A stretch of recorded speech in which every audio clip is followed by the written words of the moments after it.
Hey there, welcome to another video. In today's video, I'm going to talk about the question, is my accent important for the IELTS speaking test? The short answer is no, it's not.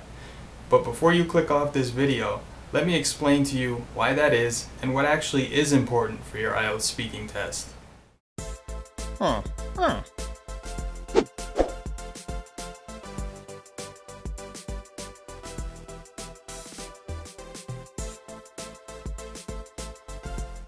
During the test, the examiner is not assessing you based on your accent.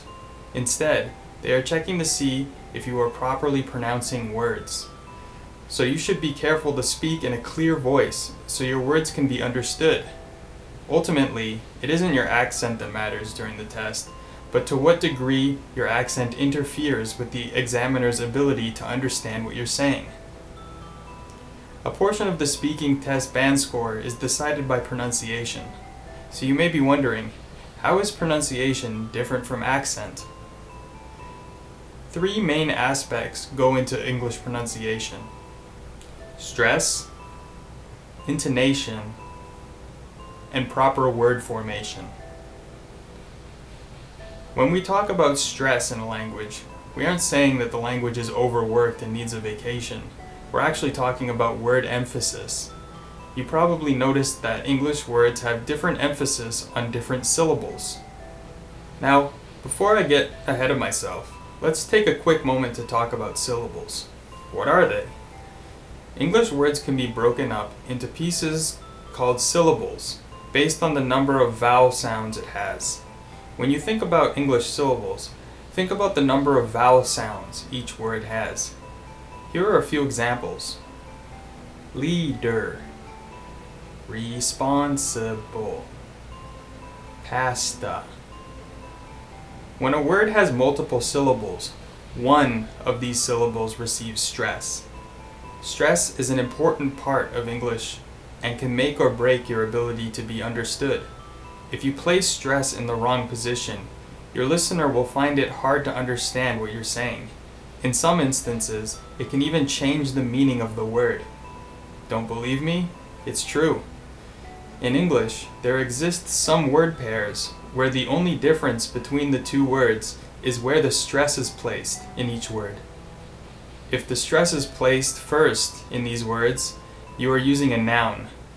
If the stress is placed second, you are using a verb. Here are a few examples of what I mean. Combine, combine.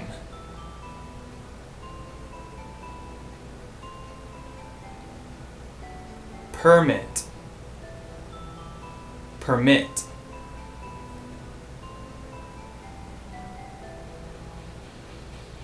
Record, record.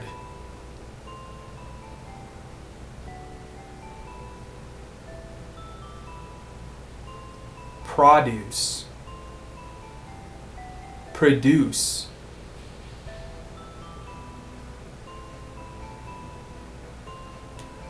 Rebel, rebel.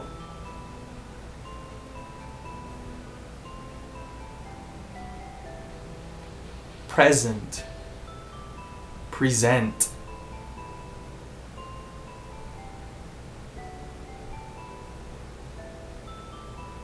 Progress, progress. Stressing the word in the wrong places can lead to you sounding odd or incoherent, so make sure you pay close attention to stress and its proper placement in words.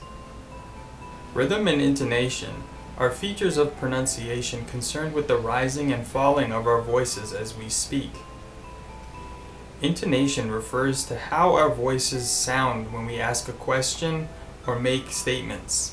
When you ask a question, your voice rises at the end of the sentence to indicate to the listener that you just asked them something.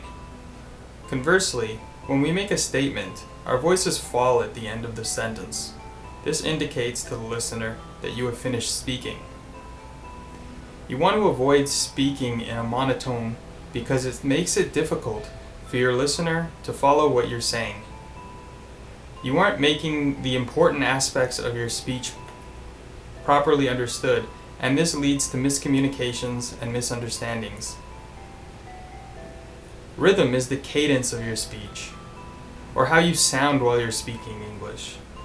We already discussed how English is a stressed language. This means that you should be placing your stress in the appropriate places while talking. Finally, we have proper word formation. Basically, what I mean is saying the word properly. This is a fundamental aspect of pronunciation that everyone, even native speakers, can sometimes get wrong. There is a right way to pronounce a word, and there is a wrong way, and it has nothing to do with your accent. Here are some examples of what I mean. Plog, plague. Closes, close. Epitome, epitome. Niche, niche. Knight, night. These are all examples of bad pronunciation. I'm sure there are some English words that you find yourself habitually saying wrong. It can be a challenge, but you should focus on the words that you find hard to say and do practice exercises and drills to help you overcome these types of persistent errors. That was everything you need to know about the question, is my accent important for the IELTS speaking test? I hope you learned something new about the examiner expectation of pronunciation and how it positively contributes to your band score. While it may not be a negative for your score, you want to make sure that your accent doesn't impede on the examiner's ability to understand what you're trying to say when you articulate your thoughts in English. So make sure that you understand the important points behind pronunciation and how they affect a listener's ability to understand what you're trying to say in English. This was Kyle from Excel at ESL.com. See you in another video.